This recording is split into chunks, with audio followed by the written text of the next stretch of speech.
Friends, मैं नीरज निषाद आज एक बार पुनः आप सभी का अपने इस नए YouTube channel Neeraj music classes for TGT and PGT पर सबका स्वागत करता हूं। जैसा कि आप सभी को मैं बताया हूं कि ये चैनल स्पेशली म्यूजिक सब्जेक्ट की तैयारी के लिए बनाया गया है। ऐसे अभ्यर्थी जो म्यूजिक टीचर बनना चाहते हैं, TGT PGT lecturer assistant professor, उनके तैयारी के लिए चैनल बनाया गया है। लेकिन ये चैनल उन बच्चों के लिए भी काफ़ी लाभकारी साबित हो सकता है जो अभी म्यूजिक सब्जेक्ट में अध्ययनरत हैं। अगर आप या आपके घर में या आपके रिलेशन में कोई ऐसा है जो संगीत सब्जेक्ट की पढ़ाई कर रहा हो तो उसके लिए भी ये काफ़ी लाभकारी होने वाला है। तो चैनल को आप ज़रूर शेयर करें अपने संबंधियों में, और अधिक वीडियो के लिए आप चैनल को लाइक, सब्सक्राइब और बेल आइकन का बटन आप लोग ज़रूर दबाएँ। अब हम आते हैं सीधे टॉपिक पर। जैसा कि ये चैनल संगीत के लिए बनाया गया है तो सबसे पहले ये जानना हमारे लिए ज़रूरी कि संगीत आखिर है क्या चीज़। संगीत गायन, वादन और नृत्य तीनों के सामूहिक रूप को हम संगीत कहते हैं। गायन, वादन और नृत्य तीनों के सामूहिक रूप को हम संगीत कहते हैं। दूसरे भाषा में अगर हम कहें तो हम अपने भाव को जब शब्द, सुर और ताल के माध्यम से, शब्दों, सुर और ताल के माध्यम से जब हम व्यक्त करते हैं अपनी बात को, तो हम उसे संगीत कहते हैं। संगीत के दो पक्ष होते हैं, एक होता है क्रियात्मक, दूसरा होता है शास्त्र। क्रियात्मक वो होता है जो हम गाते बजाते हैं, यानी प्रैक्टिकल जो हम करते हैं वो क्रियात्मक होता है। शास्त्र वो चीज़ होता है जब हम जिसके बारे में पढ़ते हैं, लिखते हैं, हम क्या गाते हैं उसके बारे में जानना, वो आपका हो जाता है शास्त्र। यानी क्रियात्मक को आप प्रैक्टिकल कह सकते हो और शास्त्र को आप थ्योरी कह सकते हो। हमारे भारत देश में संगीत की दो शैलियाँ हैं, प्रचलित हैं। एक है आपका उत्तर भारतीय संगीत पद्धति, जिसको हम लोग हिंदुस्तानी संगीत पद्धति कहते हैं, और दूसरा आपका है साउथ इंडियन यानी दक्षिण भारतीय संगीत पद्धति, जिसको हम कर्नाटकीय संगीत पद्धति भी कहते हैं। ये दोनों शैलियों की अपनी एक विशेषता है। जैसे हमारा उत्तर भारतीय संगीत पद्धति है, ये आपका स्वर प्रधान है। यहाँ पर आप गाते समय राग के नियमों में अपने आवश्यकता अनुसार थोड़ा सा चेंजिंग कर भी सकते हो। और जो है दक्षिण भारतीय संगीत पद्धति में आप जो है वो लय प्रधान संगीत पद्धति है। वहाँ पर आप गायन में कोई भी चेंजिंग नहीं कर सकते हो, आपको राग के नियम के अनुसार ही गाना, उसमें आप कोई भी ज़रा सा भी आप चेंजिंग नहीं कर सकते हो साउथ इंडियन संगीत पद्धति में। तो ये आपका हो गया संगीत शैली के बारे में। ये दो संगीत शैली के बाद एक संगीत शैली हमारे भारत देश में और प्रचलित है, जिसको हम लोग रविंद्र संगीत के नाम से जानते हैं। ये बंगाल प्रदेश में ज़्यादा प्रचलित है। जैसे हमारे यहाँ उत्तर भारतीय संगीत शैली में थाट राग प्रचलित है, कर्नाटकी संगीत शैली में मेल राग प्रचलित है। उसी तरीके से बंगाल क्या कहते हैं रविंद्र संगीत में जो है राग रागनी पद्धति प्रचलित है, राग रागनी पद्धति प्रचलित है। अब जैसा कि मैंने आप सभी लोग को बताया कि गायन, वादन और नृत्य तीनों के सामूहिक रूप को संगीत कहा जाता है। तो सबसे पहले हमें ये जान लेना जरूरी है कि गायन क्या चीज़ है। जब हम अपने मन के भाव को स्वरों के माध्यम से प्रकट करते हैं तो उसे गायन कहते हैं। जब हम अपने अंदर के भाव को स्वरों के माध्यम से प्रकट करते हैं या दूसरे उसे कहते हैं तो हम उसे गायन कहते हैं। आता है वादन। वादन क्या चीज़ है? जब हम अपनी भावना को, जब हम अपने भाव को किसी चीज़ को बजा करके या पीट करके व्यक्त करते हैं तो हम उसे वादन कहते हैं। फॉर एग्जाम्पल, जैसे कोई बच्चा गुस्सा हो जाता है तो कोई चीज़ सामान वो हाथ में लिए रहता है तो उसको उठा के पटक देता है, यानी वो गुस्से का इजहार कर रहा है। लेकिन जब कोई बच्चा क्या होता है, बहुत खुश होता है तो हाथ में कुछ गुनगुना वगैरह लेकर के उसको बजाता रहता है। तो यानी वो अपनी भावना को, वो अपने भाव को प्रकट करता है उस चीज़ को बजा करके। तो आशा करता हूँ आप लोग को वादन के बारे में समझ में आ गया होगा। नृत्य, नृत्य क्या चीज़ है?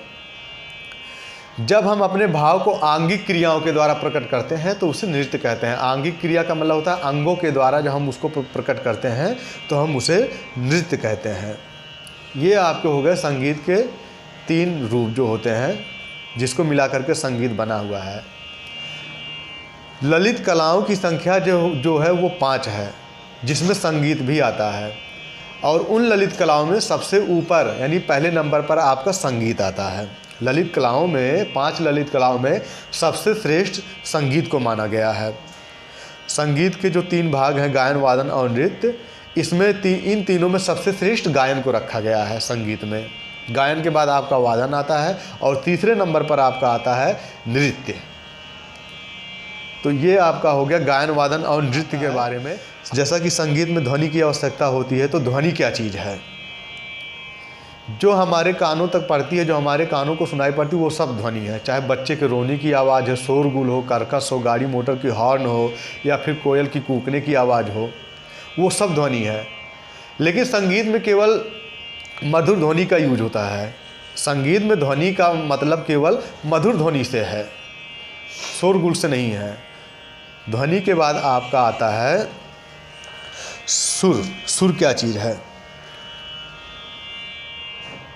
जिस पर संगीत रूपी इमारत की हम कल्पना कर सकते हैं, जिस पर संगीत रूपी इमारत खड़ा किया जाता है, उसको हम कहते हैं सुर।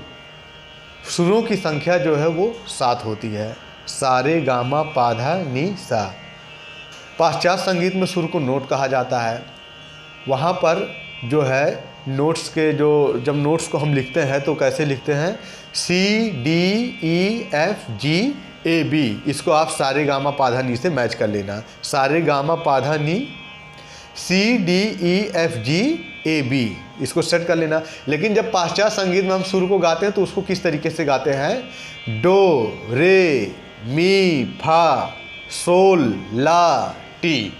जैसे हम सा रे गा मा पा धा नी सा गाते हैं तो वहाँ पर लिखने में तो C D E F G A B C A B करके लिखते हैं, लेकिन जब उसको गाते हैं तो डो रे मी फा सोल ला टी ये करके गाते हैं। तो ये हो गया स्वर। 22 श्रुतियों में से मुख्य 7 श्रुतियों को हम स्वर कहते हैं। 22 श्रुतियों में से मुख्य 7 श्रुतियों को हम जो है स्वर कहते हैं।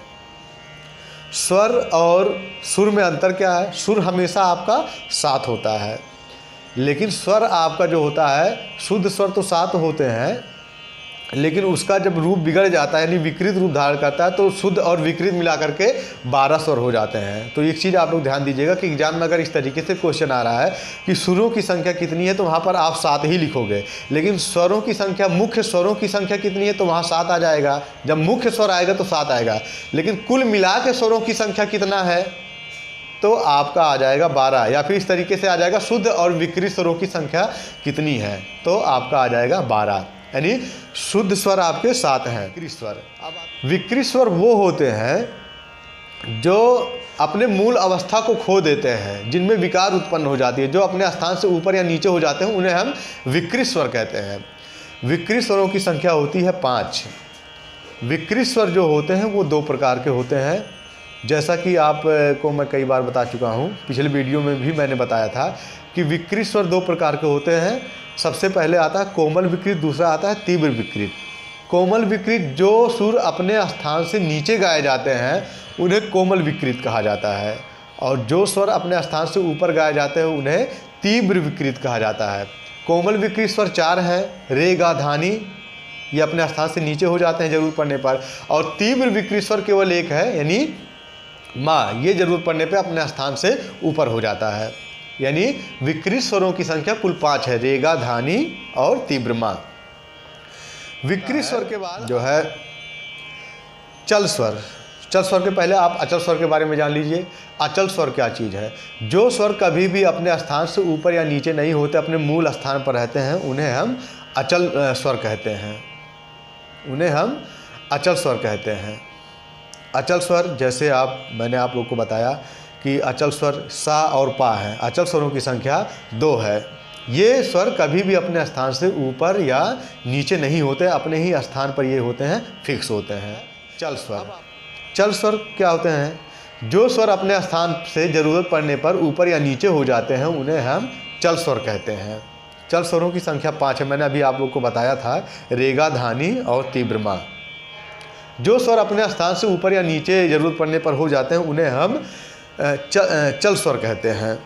चल स्वर के बाद आपका आता है कोमल स्वर के बारे में मैंने आप लोग को बता दिया, जो अपने स्थान से नीचे हो जाते हैं वो कोमल होते हैं। रेगा धानी कोमल स्वर होता है। तीव्र स्वर के बारे में बताया, जो स्वर अपने स्थान से ऊपर हो जाते हैं, जैसे कि उसे हम तीव्र कहते हैं। जैसे कि आपका केवल माही एक स्वर ऐसा है जो तीव्र होता है।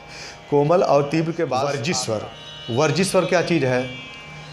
जिस स्वरों को हम गाते बजाते समय पूरी तरीके से छोड़ देते हैं, हम उन्हें वर्जित स्वर कहते हैं। फॉर एग्जाम्पल मैं आप लोग को बताता हूँ, जैसा कि आप लोग राग भूपाली देख लीजिए। भूपाली राग को हम गाते समय क्या करते हैं, माँ और नी को पूरी तरीके से छोड़ देते हैं। भूपाली राग को गाते समय हम माँ और नी को पूरी तरीके से हम छोड़ देते हैं, यानी ये स्वर माँ और नी स्वर राग भूपाली में वर्जित स्वर कहे जाएंगे। उसी तरीके से आप दुर्गा राग को ले लीजिए, उसमें गा और नी को हम पूरी तरीके से छोड़ देते हैं उस राग में, तो ये राग दुर्गा के वर्जित स्वर हो जाएंगे।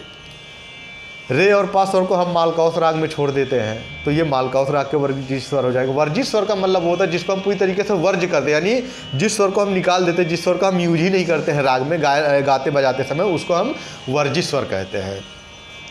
वर्जित स्वर के वादी स्वर। वादी स्वर के पहले मैं आप लोग को थाट के बारे में बताना चाहूँगा कि थाट क्या चीज़ है। 7 स्वरों का वह समूह जिसमें राग उत्पन्न करने की क्षमता होती है, उसे हम थाट कहते हैं। 7 स्वरों का वह समूह जिसमें राग उत्पन्न करने की क्षमता हो, हम उसे थाट कहते हैं। हमारे उत्तर भारतीय संगीत में थाटों की संख्या कुल मिलाकर के 10 है, और कर्नाटकी म्यूजिक में जो है 19 थाट हैं। कर्नाटकी म्यूजिक में थाट को मेल कहा जाता है, वहाँ पर 19 मेल है। थाट का पर्यायवाची जो है मेल होता है। कर्नाटकी संगीत में गणित के आधार पर 19 मेल से वहाँ पर जो है 72 मेल या 72 थाट बनाए जा सकते हैं। और हमारे यहाँ गणित के आधार पर, क्योंकि हमारे यहाँ 10 थाट हैं, तो हमारे यहाँ 10 थाटों से गणित के आधार पर हम उसको ज़्यादा से ज़्यादा 32 थाट बना सकते हैं, इससे ज़्यादा नहीं हो सकता है। थाट के बाद अब आपका आता है राग क्या चीज़ है।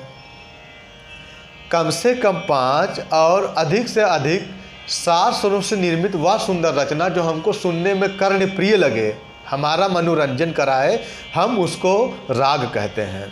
कम से कम 5 और अधिक से अधिक 7 स्वरों से निर्मित सुंदर वह रचना जो हमारे मन का रंजन कराए, हमको प्रसन्न करे, हम उसे राग कहते हैं।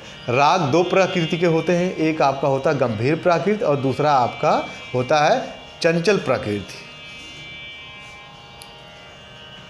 जिसमें खुशियों का वर्णन होता है, श्रृंगारी का वर्णन होता है, किसी की सुंदरता का वर्णन होता है, उसे आप जो है चंचल प्रकृति के अंतर्गत रख सकते हैं। राग जो होते हैं वो 3 प्रकार के होते हैं। ये आपका होता है, एक होता है शुद्ध राग, दूसरा होता है आपका छाया लग राग, तीसरा आपका होता है संकीर्ण राग। शुद्ध राग क्या चीज़ है? ऐसे राग जिसमें किसी रागों का कोई मिश्रण नहीं होता है, जो अपने मूल स्वरूप में होते हैं, उन्हें हम शुद्ध राग कह सकते हैं। जैसे आप राग तोड़ी राग को ले सकते हो, यमन राग को ले सकते हो, बिलावल राग को ले सकते हो, इसमें किसी राग का कोई मिश्रण नहीं है, तो इसे हम जो है शुद्ध राग कह सकते हैं। शुद्ध राग के बाद आता है आपका छाया लग राग। छाया लग राग क्या होता है?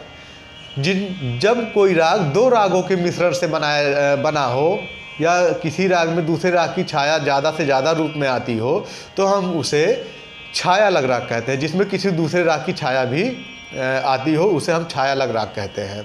जैसे आप इसमें ले सकते हो भैरव बहार राग, पूरिया धनाश्री राग, ये आपके छाया लग राग के अंतर्गत आते हैं। संकीर्ण राग। संकीर्ण राग क्या चीज़ है? संकीर्ण राग वो चीज़ होता है, जैसे आप कोई राग गा रहे हो, वो राग कई रागों के मिश्रण से बना हुआ हो, उसको संकीर्ण राग कहते हैं। 2 से अधिक रागों के मिश्रण से जब बन जाता तो उसे संकीर्ण राग कहते हैं। जैसे आपका भैरवी हो गया है, पीलू राग हो गया, ये आपके संकीर्ण राग के अंतर्गत आते हैं। इसके बाद अब आपका आता है समवादी विवादी के बारे में हम आपको बताएंगे। वादी स्वर क्या चीज़ होता है? वादी स्वर राग में लगने वाला जो सबसे महत्वपूर्ण स्वर होता है, हम उसको वादी स्वर कहते हैं। वादी स्वर को राग में राजा का दर्जा दिया जाता है, राग रूपी राज्य में राजा का दर्जा दिया जाता है। वादी स्वर को अंश स्वर, जीव स्वर और प्राण स्वर भी कहा जाता है। वादी स्वर के वादी स्वर। समवादी स्वर राग में लगने वाला दूसरा महत्वपूर्ण स्वर, यानी वादी स्वर के बाद जो दूसरा महत्वपूर्ण स्वर आता है वो आपका हो जाता है समवादी स्वर। राग में लगने वाला वादी स्वर के बाद जो दूसरा सबसे महत्वपूर्ण स्वर होता है वो आपका समवादी स्वर होता है। समवादी स्वर को राग रूपी राज्य में मंत्री का दर्जा दिया जाता है। राग आपका राजा हो जाएगा, वादी स्वर आपका राजा हो जाएगा और समवादी स्वर आपका मंत्री हो जाएगा। वादी समवादी के बारे में एक चीज़ मैं आप लोग को और बताना चाहता हूँ कि वादी और समवादी में कम से कम 3 और ज़्यादा से ज़्यादा 4 स्वरों का अंतर होता है। जैसे आपका वादी स्वर मान लो गा है, तो अगर 3 स्वर का अंतर हो जाएगा तो आपका धा स्वर हो जाएगा समवादी, और अगर 4 स्वर का अंतर हो जाएगा तो आपका नी स्वर आपका समवादी हो जाएगा। अब अगर आपका वादी स्वर रे है तो अगर 3 स्वर का अंतर होगा तो आपका पा स्वर हो जाएगा, और 4 स्वर का अंतर हो जाएगा तो धा स्वर हो जाएगा। तो यानी वादी और समवादी के बीच के जो स्वरों का अंतर होता है वो कम से कम 3 और ज़्यादा से ज़्यादा 4 स्वरों का अंतर होता है। और अगर श्रुति अंतर देखा जाए तो वादी और समवादी के बीच में कम से कम 9 और ज़्यादा से ज़्यादा 13 श्रुतियों का अंतर होता है। अब आपका और कहीं कहीं आपको 8 श्रुति और 12 श्रुति का अंतर मिलेगा, कम से कम 8 और ज़्यादा से ज़्यादा 12 श्रुतियों का अंतर मिलेगा। वादी समवादी के बाद आपका आता है अनुवादी स्वर। अनुवादी स्वर क्या होता है? वादी और समवादी के बाद जो स्वर आपके बचते हैं, राग में लगने वाले स्वर, वादी और समवादी के बाद जो स्वर आपके लगते हैं उसे आप अनुवादी स्वर कह सकते हो। मान लो आपका राग यमन में वादी स्वर गा और समवादी स्वर नी है, तो गा और नी को हटा करके जो स्वर और उस राग में लग रहा है वो आपके अनुवादी स्वर हो जाएंगे। तो अनुवादी स्वर को जो है राग रूपी राज्य में सेवक या तो प्रजा का जो है संज्ञा दिया जाता है। वादी समवादी और अनुवादी के बाद आप विवादी स्वर क्या चीज़ है? ऐसे स्वर जिनको गाने से राग में विकार उत्पन्न हो जाए, उसके स्वरूप में बिगाड़ आने लगे, उसका स्वरूप बिगड़ने लगे, उसको हम विवादी स्वर कहते हैं। ऐसे स्वर जिसको गाने से राग में विकार उत्पन्न होने लगे, राग का स्वरूप बिगड़ने लगे, उसको हम विवादी स्वर कहते हैं। विवादी स्वर को राग रूपी राज्य का दुश्मन माना जाता है। वादी आपका राजा, समवादी आपका मंत्री, अनुवादी आपका प्रजा या सेवक, और विवादी आपका दुश्मन स्वर उसको बोला जाता है। विवादी स्वर का यूज हम कुछ क्षणों के लिए करते हैं केवल राग में मधुरता, रंजकता लाने के लिए। अचानक से ज़्यादा समय के लिए विवादी स्वर का यूज कर देंगे तो राग का मूल स्वरूप जो होगा वो पूरी तरीके से नष्ट हो जाएगा। इस नाते विवादी स्वर का यूज हमें कम से कम करना चाहिए। विवादी स्वर में जो श्रुतियों का अंतर होता है वो 2 श्रुतियों का अंतर होता है। विवादी स्वर में श्रुति अंतर केवल 2 श्रुतियों का अंतर होता है। ऐसा आपको मिल जाएगा, बुक में भी आप पढ़ोगे तो उसमें भी आपको मिलेगा। वादी समवादी विवादी के बाद आपका आता है न्यास के स्वर। न्यास क्या चीज़ होता है? पुराने ज़माने में न्यास स्वर उसे कहते थे जहाँ पर हम किसी राग को ला करके समाप्त करते थे, उसे न्यास स्वर कहा जाता था। कोई भी गायन शैली जहाँ पर हम ला करके समाप्त करते थे उसे न्यास स्वर कहा जाता था। लेकिन आधुनिक समय में क्या होता है, न्यास का जो परिभाषा थोड़ा सा चेंज हुआ है।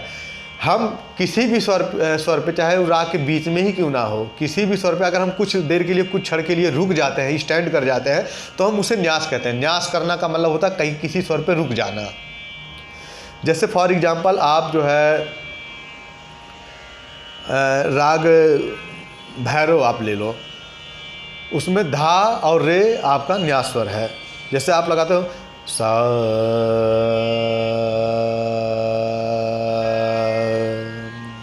सा ग म द द पा ग म रे सा।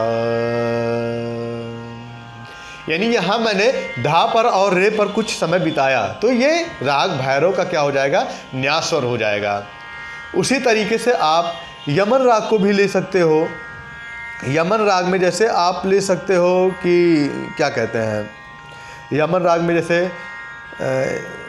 नी रे सा गा, ये आपके उसमें क्या कहते हैं, न्यास स्वर। जैसे सा नी रे गा रे नी रे सा। नी यानी सा, गा और पा, मैंने यहाँ पर देखो सा पे भी स्टैंड किया, गा पे भी स्टैंड किया, रे पे भी स्टैंड किया, और पा स्वर को भी आप इसमें न्यास स्वर के उसमें देख सकते हो। राग बिहाग को भी आप ले सकते हो। राग बिहाग में जैसे आप मान लो सा, गा, पा और नी राग बिहाग है, तो राग बिहाग में भी आप जो है सा, गा, पा, जैसे राग बिहाग कैसे लगाओगे आप लोग, उसमें देखो न्यास के स्वर कैसे आएंगे, सा नि सा गा मा पा, नि सा गा मा पा, मा पा गा मा गा रे सा। यहाँ मैंने गा और पा पर स्टैंड किया, तो जिस स्वर पे हम कुछ क्षणों के लिए रुकते हैं उसे हम न्यास का स्वर कहते हैं। न्यास के बाद आपका आता है जाति। क्या चीज़ है?